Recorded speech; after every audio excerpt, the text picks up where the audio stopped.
ล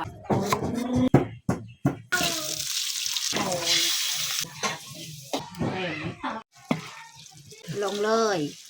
กะเพรา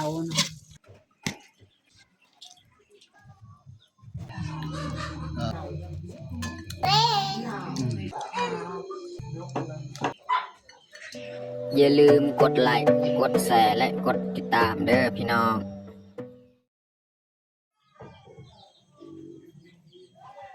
กราบสบายดีเบิร์ดสุขูสุขคนยินดีต้อนรับเข้าสู่ซองเบายืนสำหรับมื้อนี้น้องมุกดาสิพาทุกคนมาเบิ่งนึ่งข้าวแล้วก็หลังจากนึ่งข้าวแล้วเขาก็จะมาเฮ็ดของกินมีแต่ทุกคนติดตามเบิ่งติดตามชมกับพวกเขาได้ยาวๆเลยน้ำก็พอดแล้วมีแต่เขาจะนึ่ง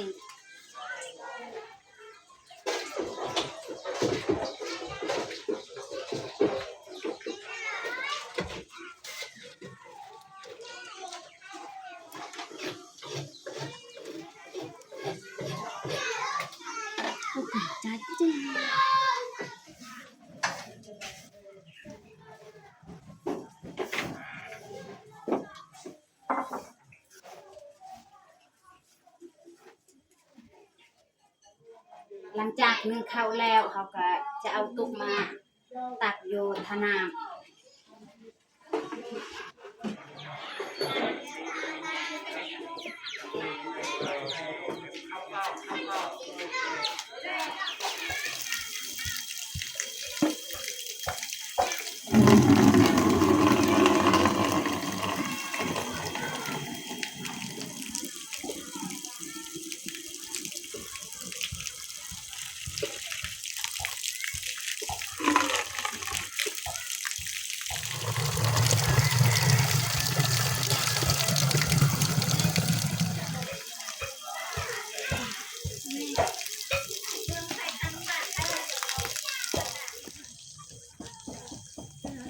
ตอนนี้ก็น้องมุกดาที่มาเอาผักกะเพรา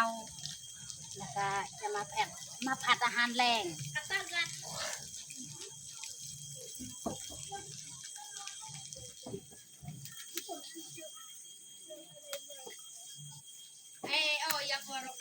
สวัสดีอุดาว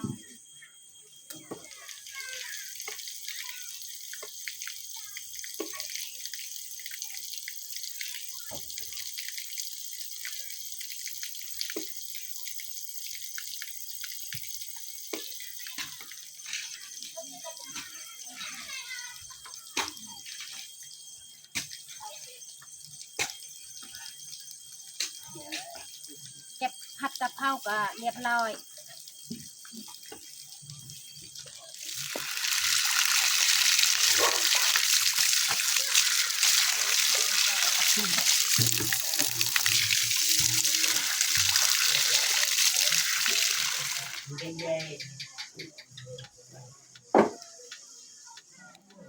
หลังจากไปตักน้ำแล้ว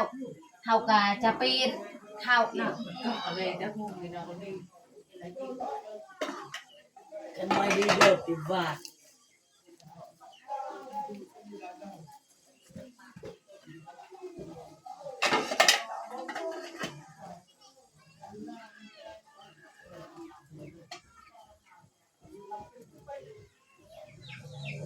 นี่ก็แมนซินหมู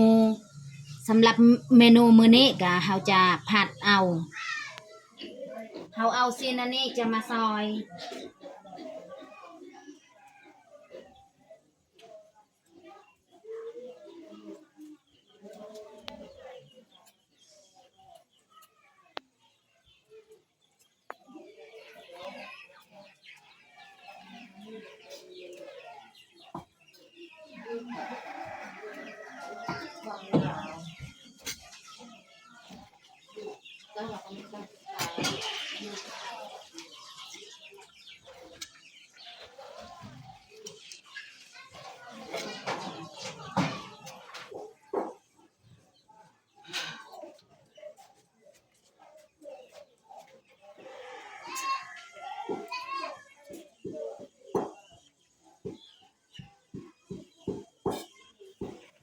ตอนนี้ข้าวข้างข้าวก็สุกเรียบร้อย เอากระป๋องเลย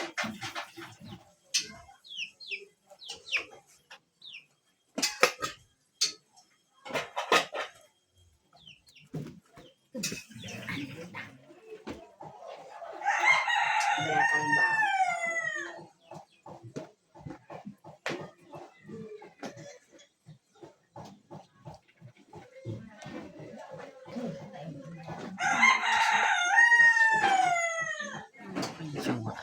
อ๋อ no ไปท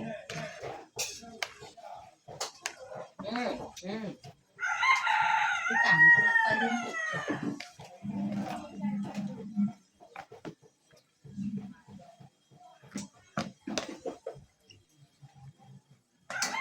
ถ่ายกูเซ็ง เดี๋ยวก็ไปเบื่อดัดเลย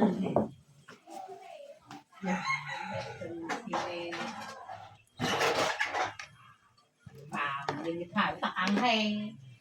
cái ba là cho ông ra cô đi chào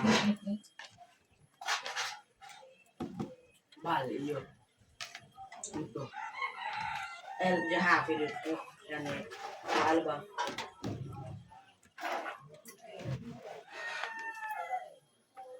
ตอนนี้ก็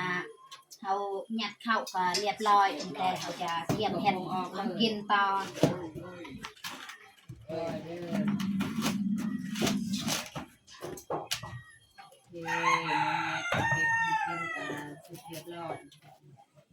หลังจากเขานึ่งข้าวเรียบร้อยเขาก็จะเอามาซอยเครื่องปรุงเนาะพวกจำพวกมะเขือแล้วก็ตะไคร้ quê mớiถ่ายmà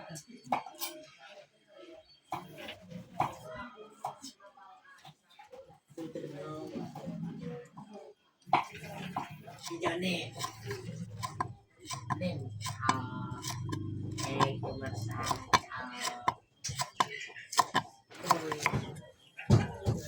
ตอนนี้เราก็จะซอยหอมแดง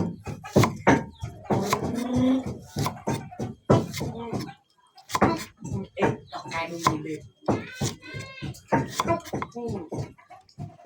ta tay có anh này cho ta cạp cạp cạp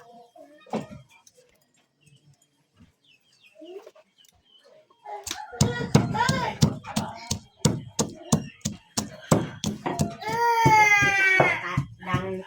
anh này mình này cái được học cho cô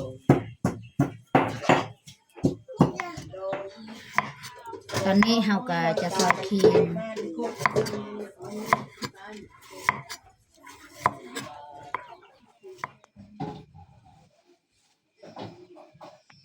ตอนนี้เราก็จะใส่น้ำมันก่อน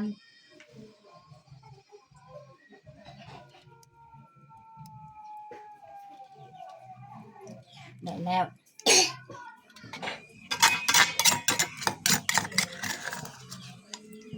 เอาผักเทียมแล้วก็พริกลงเลย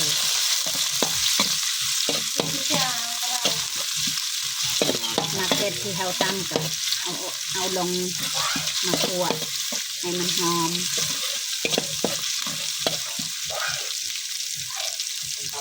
ใส่หอมแดงก็เอาครีมลงเลย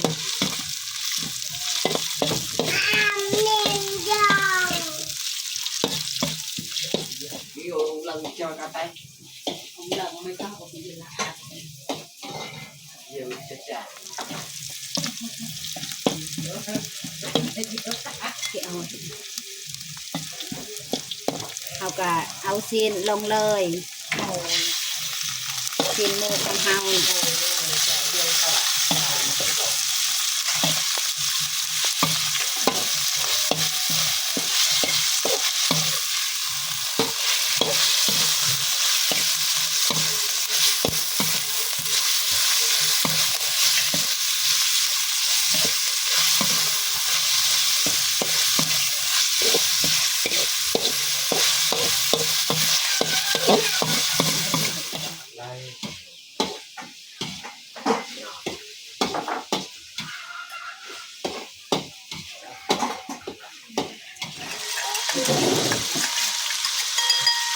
ตอนนี้เราก็จะใส่น้ำลังคอกเพื่อให้มันสุก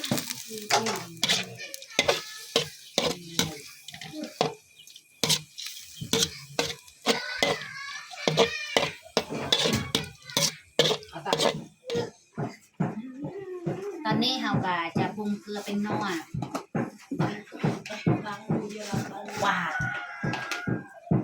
เลยไม่ได้ ใครยังเอาปิดใส่ได้ป่ะ lời hay thằng trời mình cứ bị xấu đâu phải ทาเกาได้ để đồn cái tao anh mới thà ป้ากูแหละ ตอนนี้ก็เราจะบีบผัดกะเพรา สุวา อย่า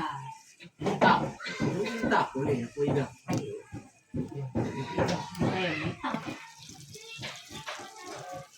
ตอนสุดท้ายเราจะใส่ผักกะเพราลงเลยเราจะมาผัดกับซีนหมู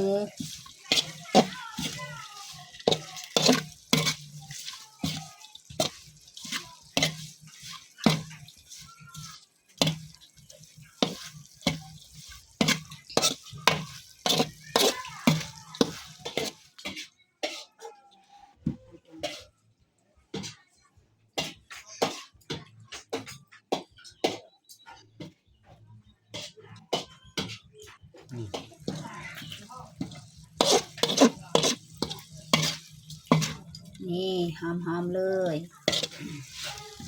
จะผัดกับผัดกะเพราเนาะ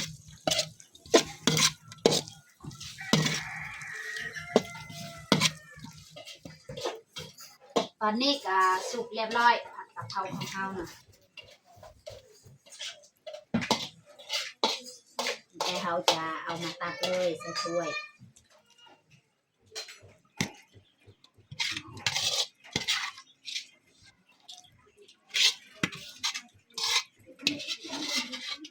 เรียบร้อย มัน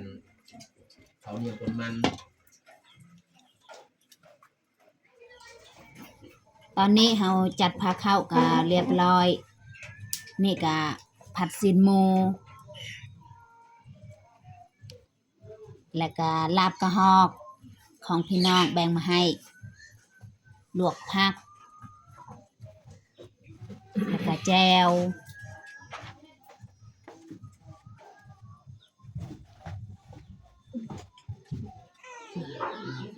ตอนนี้ก็เรียบร้อยเขาแต่งผักเข้าไม่แต่เขาจะลงมือกินข้าวเลย มื้อนี้ก็มีพอมากินข้าวนำกันกับพวกเฮา มาคนกินข้าวแรงกันพออยากกินข้าวแห้งจ้า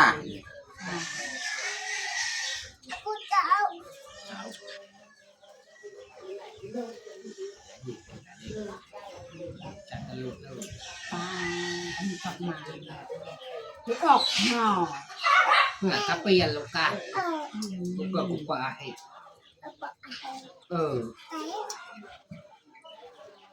เท่ามาลิ้นอยู่เรือนก็เลยกินข้าวนำกันส่วนพ่อกับแม่เนี่ยมันกินข้าวแล้วเพราะว่าเขากินข้าวแล้วเนี่ยเขาจะ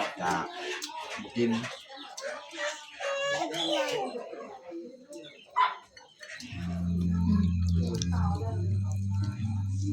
พลอยนี่มักกินพักอีกช่วงนี้ Aku tahu ikan. จำใส่แจว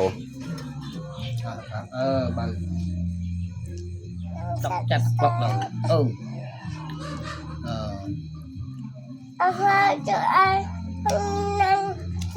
sang.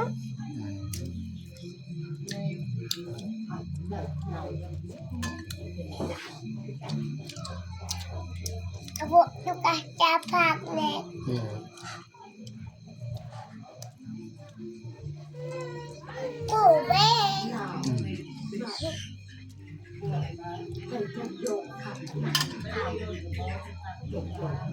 Tập bà hệ tập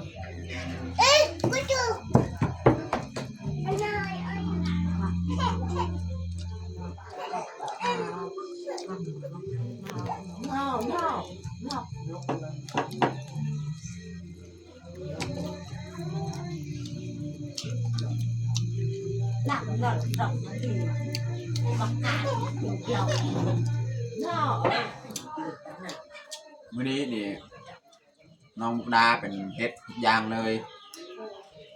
เฮ็ดข้าวแล้วก็เฮ็ดอาหาร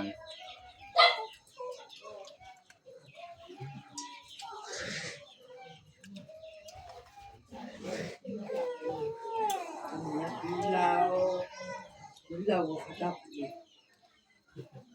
อย่าพูดแบบจู้ แช่แช่ จ้าจ้า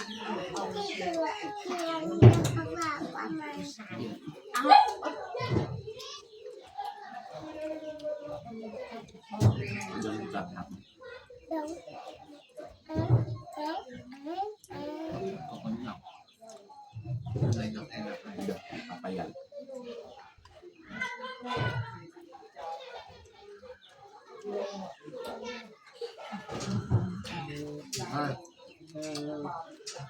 ต่อความมันน้อยๆปลาเลย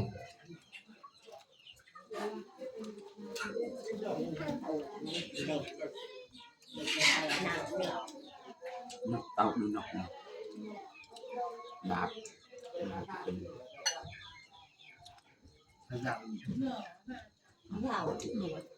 กรอบ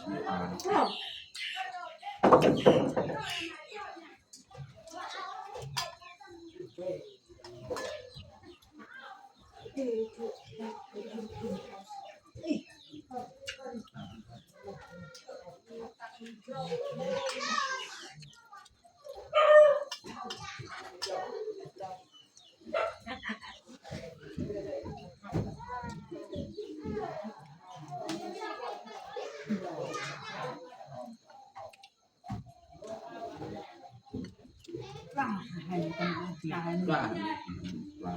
มาบอกว่า คือเอามี โยนพัก